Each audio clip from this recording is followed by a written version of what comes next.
What's up, guys? Back in today with more This Monster Wants to Eat Me, this time with episode 9, I think it is. No, episode 10 actually.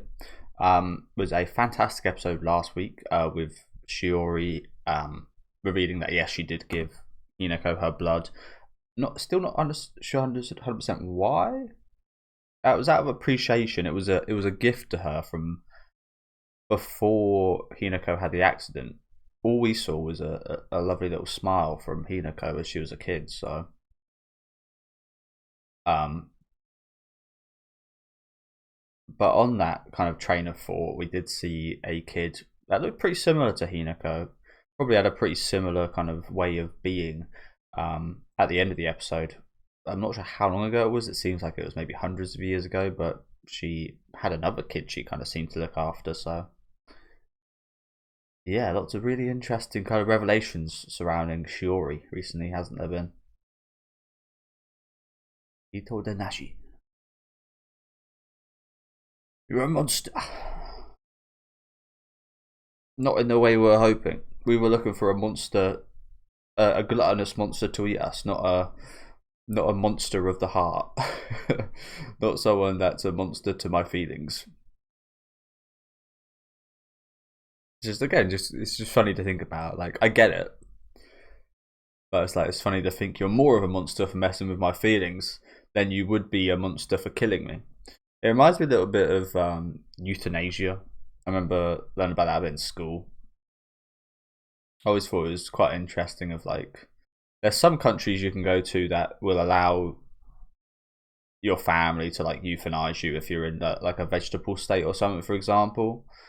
Whereas in a lot of countries, most countries, if you wish to die and you're like hospitalized and like can't go on actually like living the life you want to live, or again you're turned like a vegetable or something, you can't just have them pull the plug on you.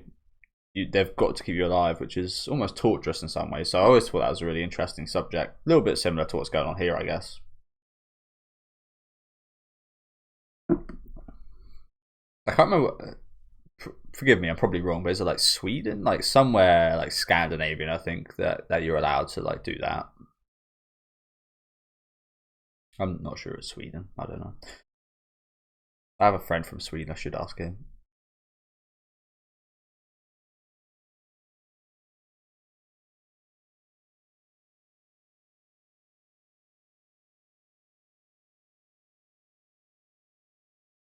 Man, those sea lions always so cute, are they? Look at that little flippers.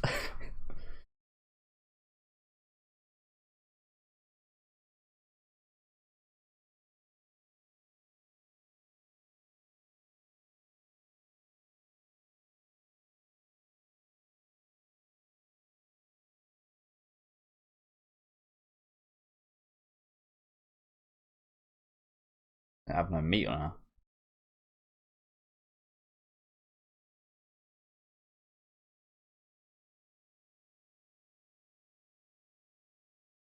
Is that why? She doesn't have any meat on her, or probably a different reason, but just casually just eating some guy's chicken wing leg.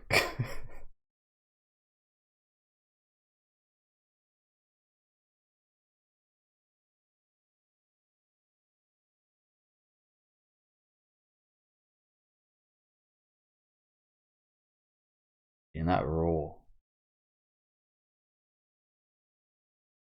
So someone did mention this. I'm not exactly sure what this is specifically, but she does look like a lamia, I think someone said.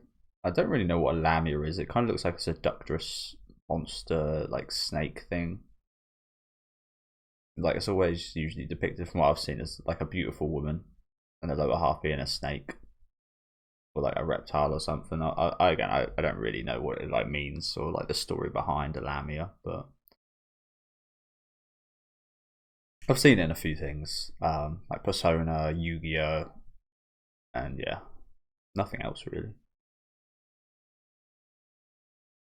But yeah, I'm not really sure what that kind of entails, to be honest. Whereas with like Miko being a fox, it's a bit easier to, for me anyway. I've seen that like depiction of things a bit more. I can understand what that perhaps means a bit more than a lamia.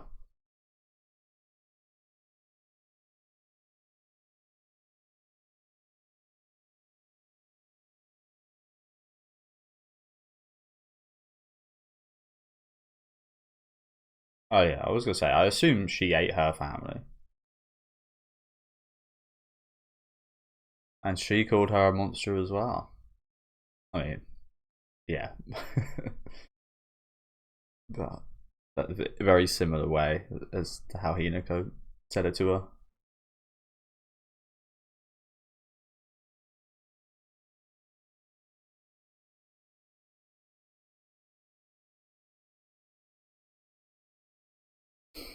I mean, rare, yes. In demand, probably not. It probably would be if the majority of humans knew about it. To be fair, which is kind of sad for us as humanity, but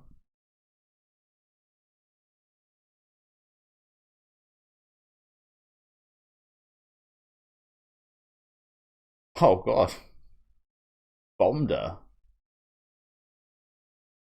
and like yeah, literally self. Oh my god.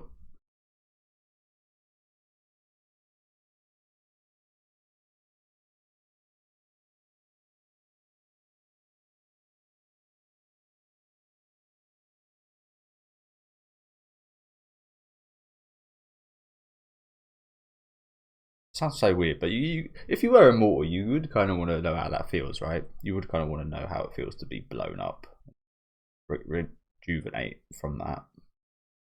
I bet that feels probably hurts like hell. Don't get me wrong, but I bet that feels like it's gonna sound weird, but like satisfactory to like be able to regenerate from that. It looks. I love that kind of regenerative, like transformation type of stuff in movies, and anime, and it looks like satisfying, if you know what I'm saying. Probably doesn't feel it, but yeah.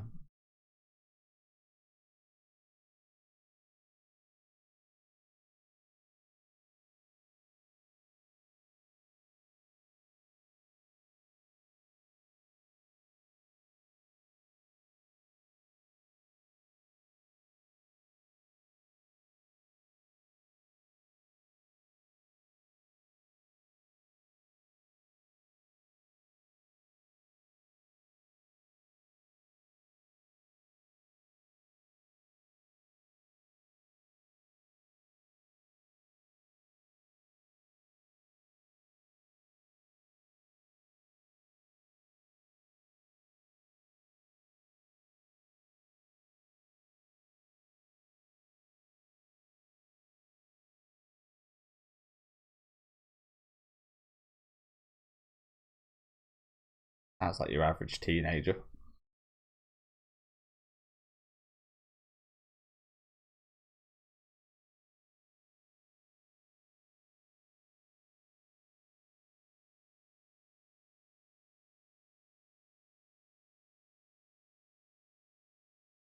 So she met her when she was exploded. No, probably wrong. But looks like she is not in the best state there. So it's kind of hard to tell. No, she is okay. Okay, like I said, it's kind of hard to tell. She kind of looks a bit like decrepit and like rotten. Anyway, she doesn't look too dissimilar from when she was blown up. But evidently that was ages ago, I think. So yeah, totally stupid comment there. Apologies. But so yeah, she was just drifting aimlessly, just kind of wandering, drifting, and wondering about her existence. Seems like. Then she came across Hinako. Like maybe it's a repressed memory or something, but I'm not sure how you forget this for Hinako. Maybe it was the case Shiori like had some kind of thing that could make her forget. They can bring up memories within people, so I guess it stands to reason they could possibly remove memories from people. But I don't know about you guys, but I definitely wouldn't forget this. Seems like a pretty big thing to forget.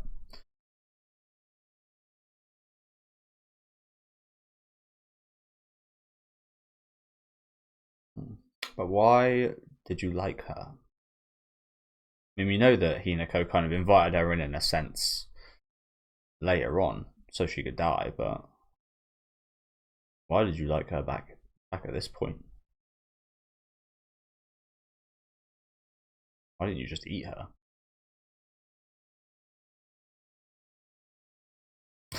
Osaka-san. This fish. Oh, so she was still in a bit of... Okay. Apologies. I'm all over the place with that, aren't I?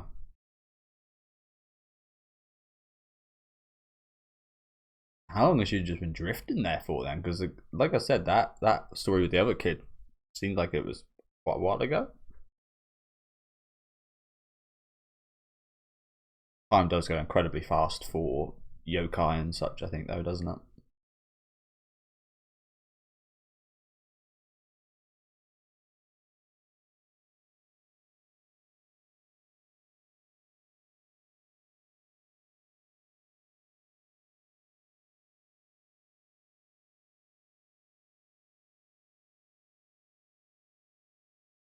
Obento.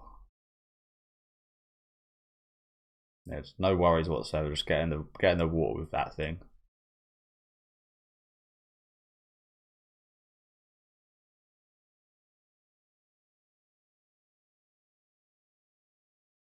It's both sad and lovely, kind of seeing Unico like this, isn't it?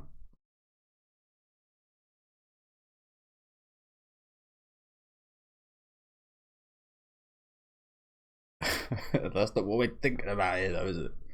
We don't think about feeding ourselves to you. Take what you can get.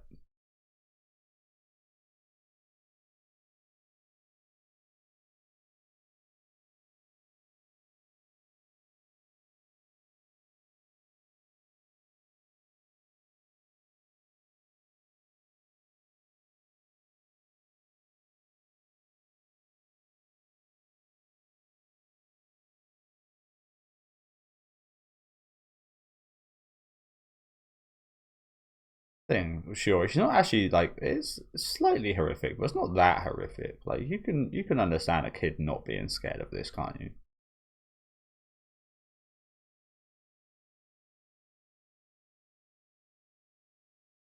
Don't get me wrong. I think 99% of kids would be, but they're all, like kids are also very what's the word for it?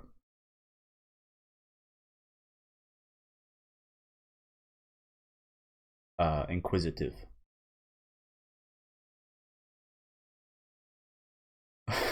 That deep voice.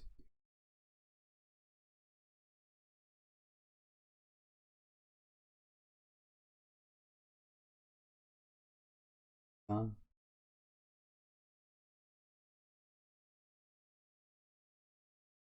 Giant fucking hand.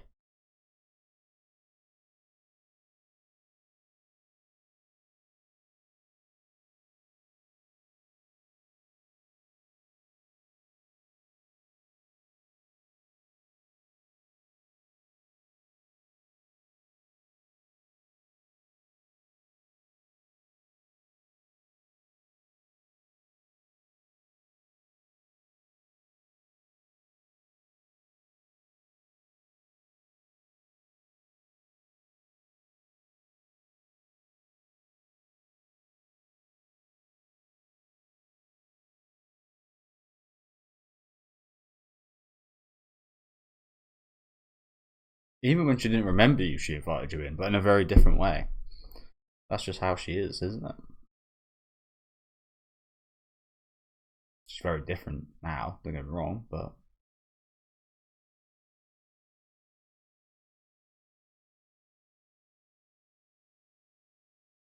yours alone now.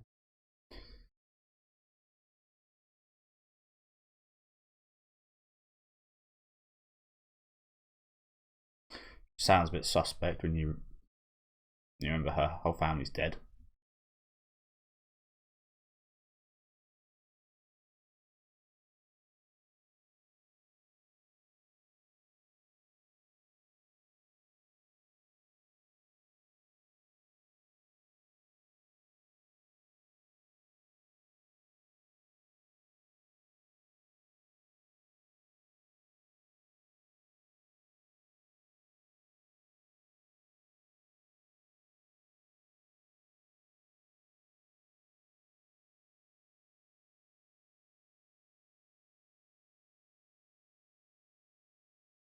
As Mika. Is that Mika? It sounds like.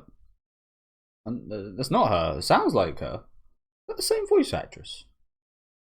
If it's not, then she sounds incredibly similar. Wow. Like, if I didn't see her just then, I would have absolutely thought that was Miko.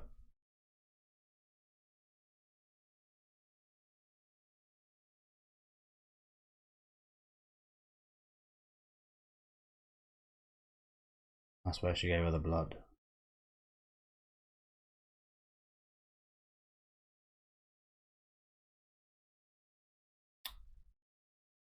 Ugh. The tiniest drop.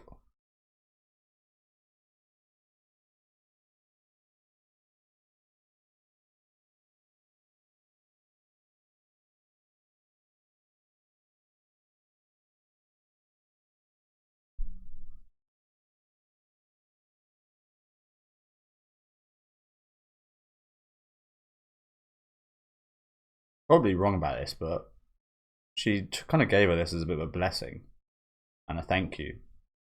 But do you reckon this like maybe cursed her in a way? Maybe this like gave her like bad luck and this like cursed her family to die or something. Like there's no like immortality and like without negatives and yeah. Do you reckon this blood brought about disaster? Again, probably not, but I guess you could say it did bring about disaster in the way that Hinako is still alive, in a sense of her having survivor's guilt and that being the disaster. Even though that'd be a miracle to some people, it would be a disaster for others. So depends how you look at it, I guess. Yeah. Yet again, we still haven't really seen like the full events of the accident. So still in doubt about some details regarding that. But that was quite enlightening there, wasn't it?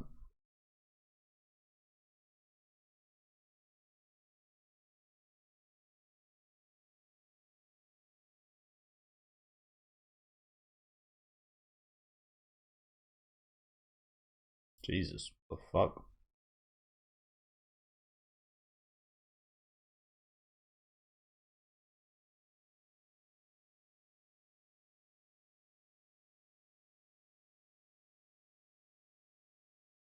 They speak. Why they got such cute voices?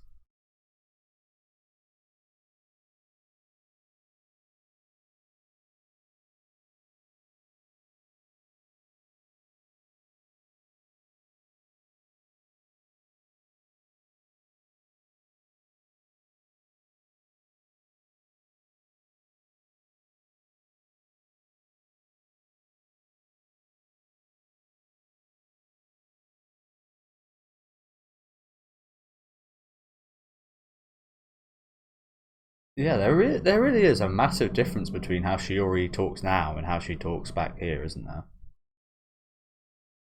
She sounds so much deeper, so much more unemotional here.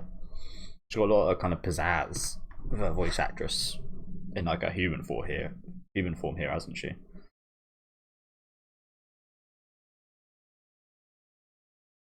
And that's when they met. Okay, for the second time.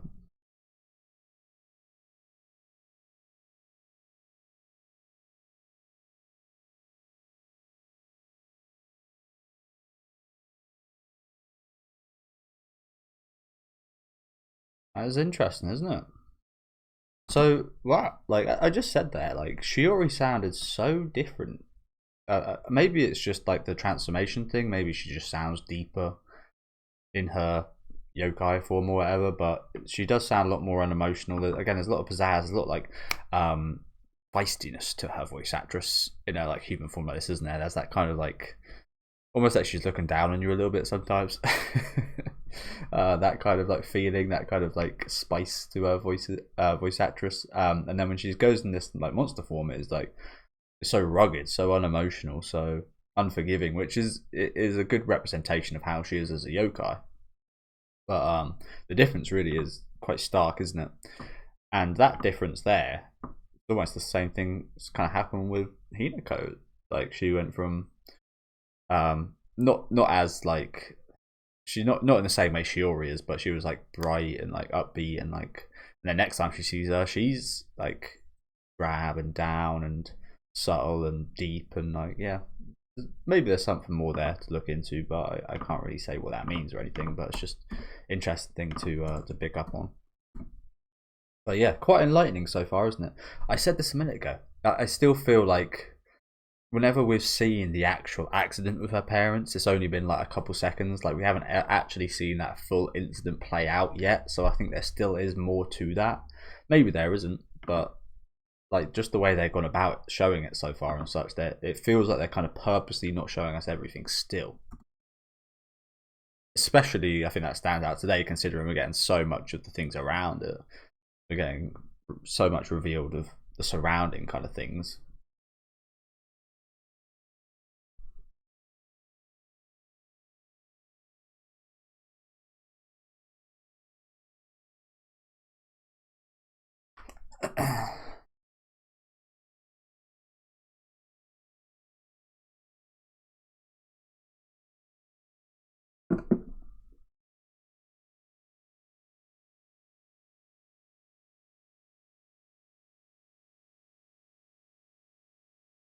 No.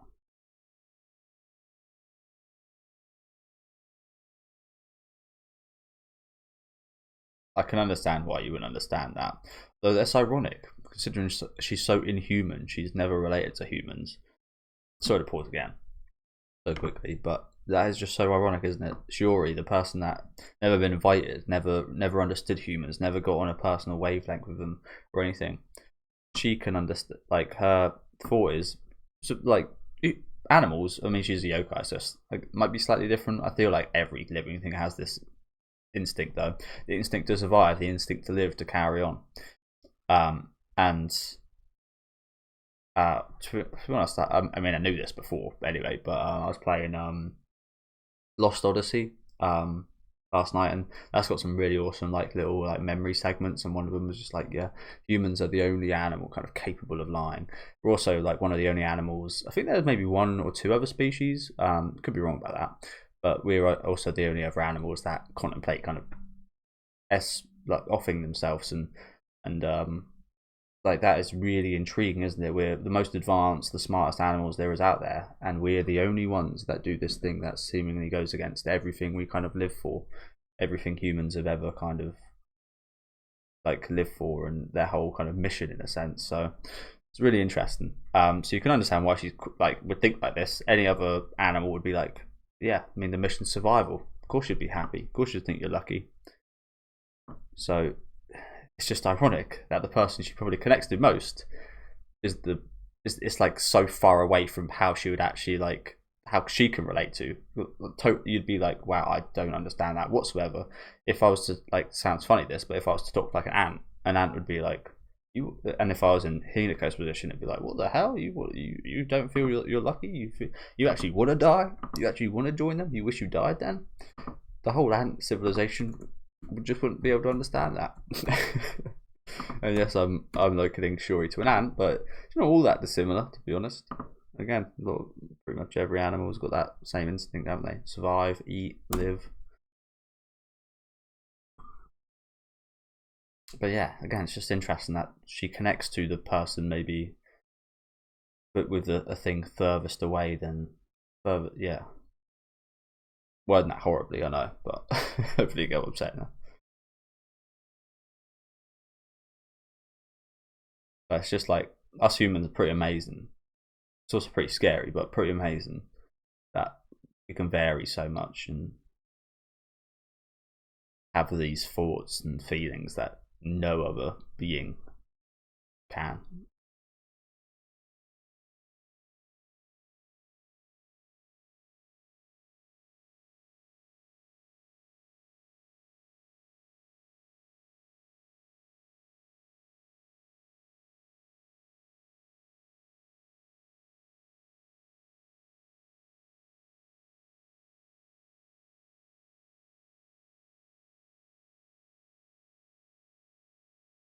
Good point.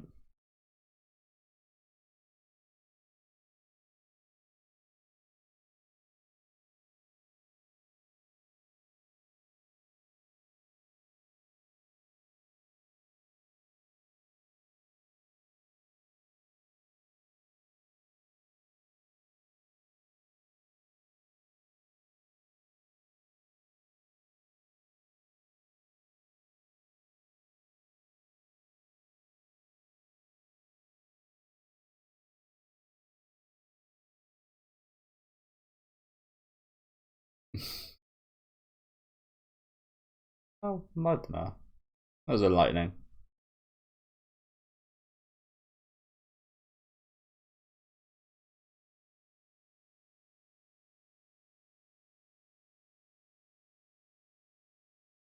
Mm.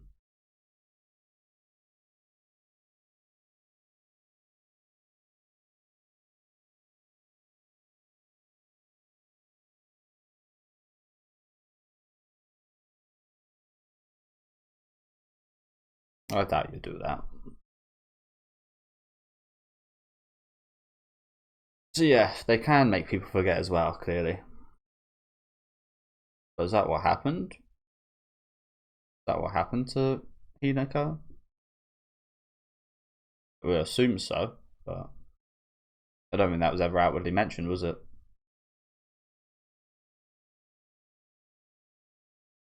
Maybe it was just that trauma of her family dying and such just overtook a lot of her kind of past memories, if you know what I'm saying. Like some that massive event kind of overshadowed everything else.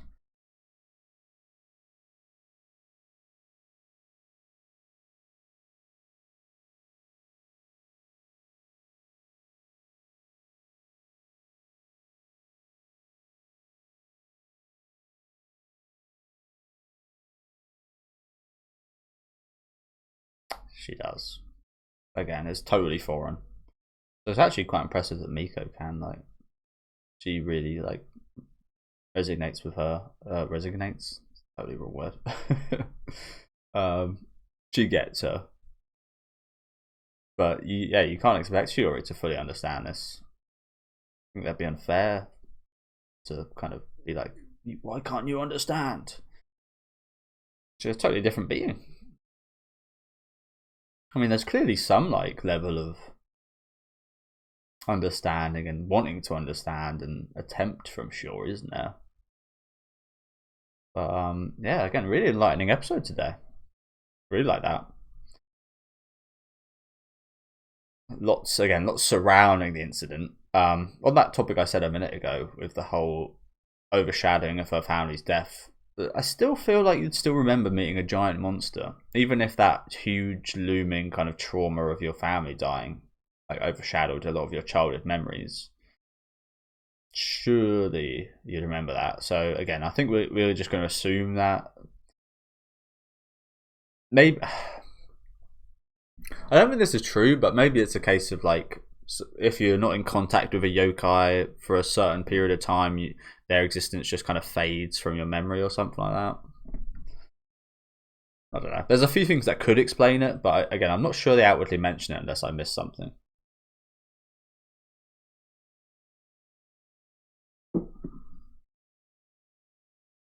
Either way, not massively important.